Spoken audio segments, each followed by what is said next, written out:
So today we're going to be talking about what separates people who dabble in travel and people who make a thriving income in travel.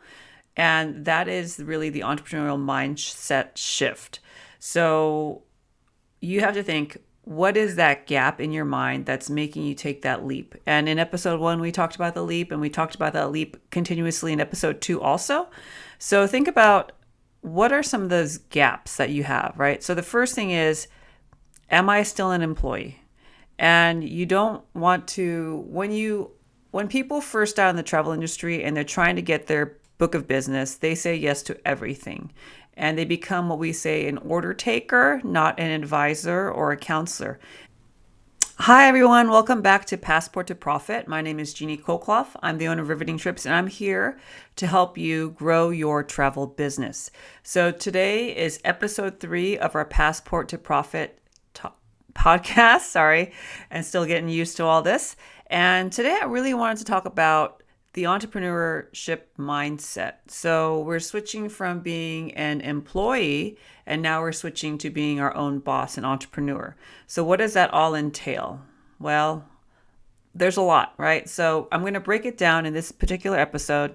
If you like what you hear, please share with your friends, family who want to enter this industry. And if you'd like to join our free training, look at the link below and we'll have some access to that too.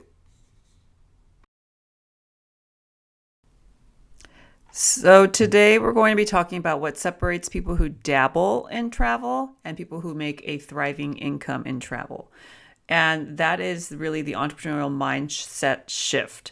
And you want to think of yourself and put yourself in the counselor advisory role and tell the client or tell the traveler, hey, I would advise you to do this instead of whatever you're planning to do. Whatever chat told you to do, whatever your aunt or your friend told you to do, you need to think about what is best for you, your budget and your time and your interests. You are not your friend, right? So this is the great thing about curating trips, or FIT. We'll talk about FITs later, foreign independent trips.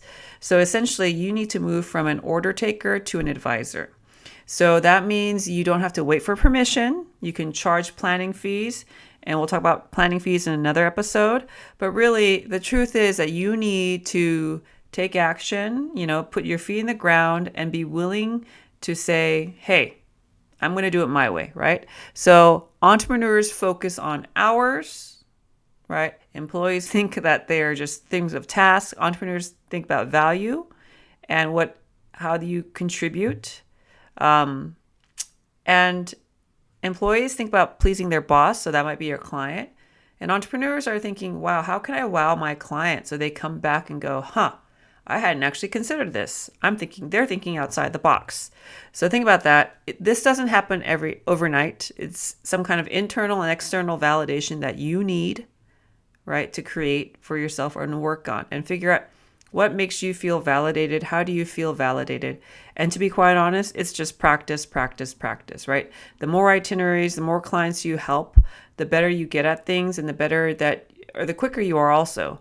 And so you need to think about what is this like mindset shift that I need to take, right?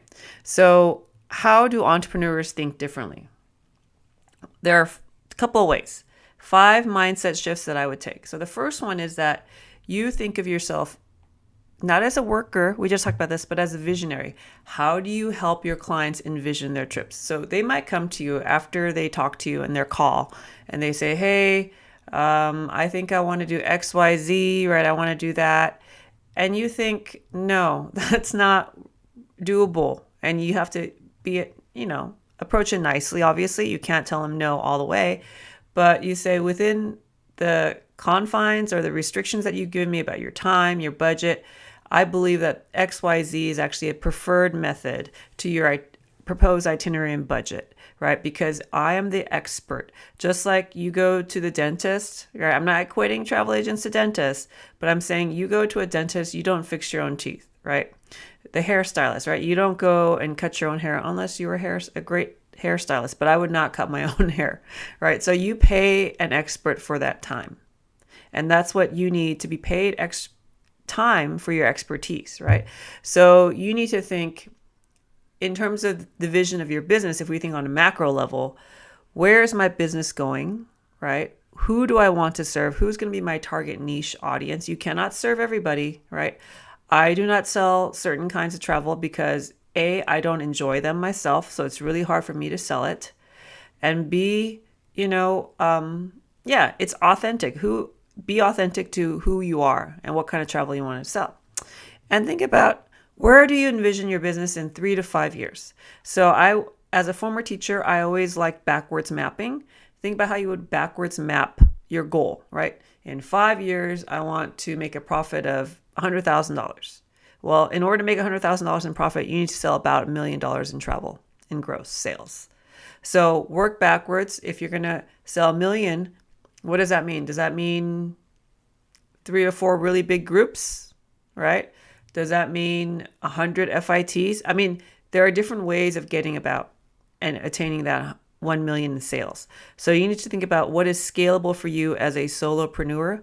How can you do that, right? Number 2 in the mindset shift is from scarcity to abundance.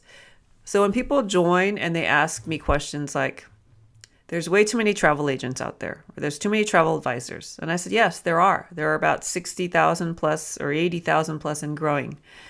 But not everybody is you, right? What is your expertise? And this goes back to point 1. What is the value that you bring to the table? How can you differentiate yourself from other advisors, right? They say this in marketing. What is your USP, your unique selling point? How can you differentiate and go, Jeanie does this really well, and I will go to Jeanie for this, right? This other travel agent does this pretty well. I will go to them for this, right? So figure out how you can carve out your niche, your expertise, and people will always go back to you for that. And then think about number 3, from perfection to progress. We are never perfect.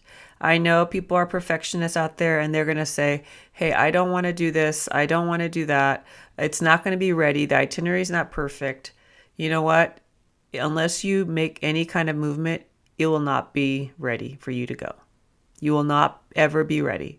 So what you need to do is you need to just take that leap and just say, hey, what do you think about this itinerary? And get feedback. It's better to do lots of iterations than not to have any iterations and just kind of let it die out. The next one is from time for money, for value for money, right? You entrepreneurs and experts are paid for the value they bring. An employee just gets paid for their time, right? Whether they get anything done or not. So you need to bring about your own business, figure out where to get your own clients, and we'll talk about those in future episodes. But this is why I think it's really important to charge planning fees. Especially in the beginning, you may think, I don't want to charge planning fees because so-and-so will not work for me or work with me because I'm charging a fee. Well, maybe the person is not your ideal client then, right? Or you need to figure out a method where you tell clients, okay, I can draft an itinerary for a couple $100. There you go. And if you choose to book with me, I don't know. I wouldn't rebate the planning fee, to be quite honest. That's up to you. But it's your business and how you want to run it, right? So you need to start thinking like a CEO. And last but not least, from solo operator to systems thinker. And this really goes to the idea of big picture. What is your big picture vision? So if you haven't already, sit aside, give yourself like an hour or so. Really think in 5 years from now, 4 years, 3 years, just kind of map it out. What is the goal? What is the lifestyle I want to have? Why do I even want to start this business? Do I want to start this business or go into something different, right? So if any of this kind of resonates with you, think about this, right? So if you're listening right now and you're thinking, okay, I'm ready. How do I start thinking like a CEO? I would do this. So you need to figure out how you work. I work with my Google Calendar. If it's not in my Google Calendar, it doesn't work. So you need to bookmark time in your calendar, like an hour or so once a week, to be your CEO. So whether it's Sunday night before you're reviewing your things for the week, end of the week on Friday, give yourself an hour to kind of decompress and go, okay, what actions are moving my business forward? What actions are moving my business backward and I should delegate to somebody else, right? So if you're billing your services for like $150 an hour, you need to find someone who's going to charge less than that to do the other stuff that you don't need to do, all right? And it may be a little bit cost prohibitive in the beginning, but you need to think, okay, these are investments I'm making in my business, right? Number 2, write down your core values, right? So what is value to you? What do you value in your life? Is it freedom, flexibility, the ability to help others, to serve others? You need to determine what those core values are, and we can link some value statements in the bottom of this so you can kind of do a self-assessment, right? I believe there's a woman named Susie Welch. She's got an awesome book out there about values. I would take a look at that. And then third but not least is surround yourself with other entrepreneurs. There are networking groups that I would join so that when you talk to other people who are building a business, whether or not they are in the travel industry, they all go through the same struggles as you, right? So you want to surround yourself with a nice community that's going to be uplifting, right?